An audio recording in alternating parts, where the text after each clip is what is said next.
السلام علیکم۔ اسلامی گولڈن انفو میں خوش آمدید۔ آج کی اس ویڈیو میں ہم حضرت عبداللہ بن حذیفہ رضی اللہ تعالیٰ عنہ کا واقعہ بیان کریں گے، جنہوں نے اسلام کی خاطر حکومت اور دولت کو ٹھکرا دیا۔ حضرت عبداللہ بن حذیفہ رضی اللہ تعالیٰ عنہ کو رومی کافروں نے قید کر لیا اور اپنے بادشاہ کے پاس پہنچا دیا۔ بادشاہ نے آپ سے کہا کہ تم نصرانی بن جاؤ، میں تمہیں اپنے راج پاٹ میں شریک کر لیتا ہوں اور اپنی شہزادی کو تمہارے نکاح میں دیتا ہوں۔ عبداللہ بن حذیفہ رضی اللہ تعالیٰ عنہ نے جواب دیا، یہ تو کیا، اگر تو اپنی بادشاہت مجھے دے دے اور تمام عرب کا راج بھی مجھے سونپ دے اور یہ چاہے کہ میں ایک آنکھ جھپکنے کے برابر بھی اپنے دین محمد صلی اللہ علیہ وآلہ وسلم سے پھر جاؤں تو یہ بھی ناممکن ہے۔ بادشاہ نے کہا، پھر میں تجھے قتل کر دوں گا۔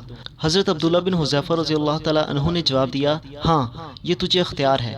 چنانچہ اسی وقت بادشاہ نے حکم دیا اور انہیں سلیب پر چڑھا دیا، اور تیر اندازوں نے قریب سے بحکم بادشاہ ان کے ہاتھ، پاؤں اور جسم چھیدنا شروع کر دیا۔ بار بار کہا جاتا کہ اب بھی نصرانیت قبول کر لو، اور آپ پورے صبر و استقلال کے ساتھ فرماتے جاتے، ہرگز نہیں۔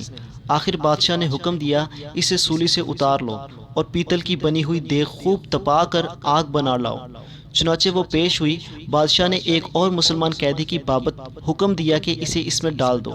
اسی وقت حضرت عبداللہ بن حذیفہ رضی اللہ تعالیٰ عنہ کی موجودگی میں آپ کے دیکھتے ہوئے اس مسلمان قیدی کو اس میں ڈال دیا گیا۔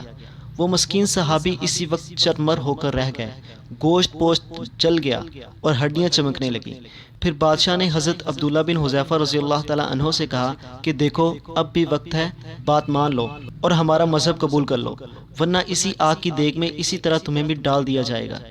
آپ نے پھر بھی اپنے ایمان جوش سے کام لے کر فرمایا کہ ناممکن ہے کہ میں اللہ کے دین کو چھوڑ دوں۔ اسی وقت بادشاہ نے حکم دیا کہ انہیں چرخی پر چڑھا کر اس میں ڈال دو۔ جب یہ اس آگ کی دیگ میں ڈالے جانے کے لیے چرخی پر اٹھائے گئے تو بادشاہ نے دیکھا کہ ان کی آنکھوں میں آنسو نکل رہے ہیں۔ اسی وقت اس نے حکم دیا کہ رک جائیں اور انہیں اپنے پاس بلایا، اسی لیے کہ اب اسے امید بن گئی تھی کہ شاید اس عذاب کو دیکھ کر اس کے خیالات بدل گئے ہوں گے، میری مان لے گا اور میرے مذہب کو قبول کر کے میری دمادی میں آ کر میری سلطنت کا ساجی بن جائے گا۔ لیکن بادشاہ کی یہ تمنا بے سود نکلی۔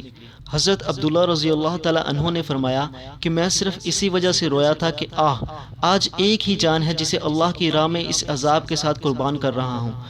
کاش میرے روئے روئے میں ایک ایک جان ہوتی اور سب ایک ایک کر کے میں اللہ کی راہ میں فدا کر دیتا۔ بعض روایات میں ہے کہ آپ کو قید خانے میں رکھا اور کھانا پینا بند کر دیا گیا۔ کئی دن کے بعد شراب اور خنزیر کا گوشت پیش کیا گیا، لیکن آپ نے اس بھوک پر بھی اس کی طرف توجہ نہ فرمائی۔ بادشاہ نے آپ کو بلایا اور اسے نہ کھانے کا سبب دریافت کیا، تو آپ نے جواب دیا کہ اس حالت میں میرے لیے جائز تو ہو گیا ہے، لیکن میں تجھ جیسے دشمن کو اپنے بارے میں خوش ہونے کا موقع بھی نہیں دینا چاہتا۔ اب بادشاہ نے کہا، اچھا تم میرے سر کا بوسہ لے لو تو میں تمہیں اور تمہارے ساتھ تمام قیدیوں کو رہا کر دوں گا۔ آپ نے اسے قبول فرما لیا اور اس کے سر کا بوسہ لے لیا، اور بادشاہ نے بھی اپنا وعدہ پورا کیا، آپ کو اور آپ کے ساتھیوں کو چھوڑ دیا۔ جب حضرت عبداللہ بن حذیفہ رضی اللہ تعالیٰ عنہ یہاں سے آزاد ہو کر حضرت عمر فاروق رضی اللہ تعالیٰ عنہ کے پاس پہنچے تو آپ نے انہیں بڑے ادب کے ساتھ ممبر رسول صلی اللہ علیہ وآلہ وسلم پر بٹھایا اور فرمایا کہ عبداللہ اپنا واقعہ ہم کو سناؤ۔ چنانچہ جب آپ نے شروع کیا تو حضرت عمر فاروق رضی اللہ تعالیٰ عنہ کی آنکھوں سے آنسو بہنے لگے، اور آپ نے فرمایا کہ ہر مسلمان پر حق ہے کہ عبداللہ بن حذیفہ رضی اللہ تعالیٰ عنہ کی پیشانی چومے، اور میں ابتدا کرتا ہوں۔ یہ فرما کر پہلے آپ نے ان کے سر کا بوسہ لیا اور بعد میں باقی مسلمانوں۔ امید کرتا ہوں کہ آپ کو ہماری ویڈیو اچھی لگی ہوگی، تو اسے لائک کر دیں اور دوستوں کے ساتھ شیئر کر دیں۔ ملتے ہیں اگلی ویڈیو میں، تب تک کے لیے اللہ حافظ۔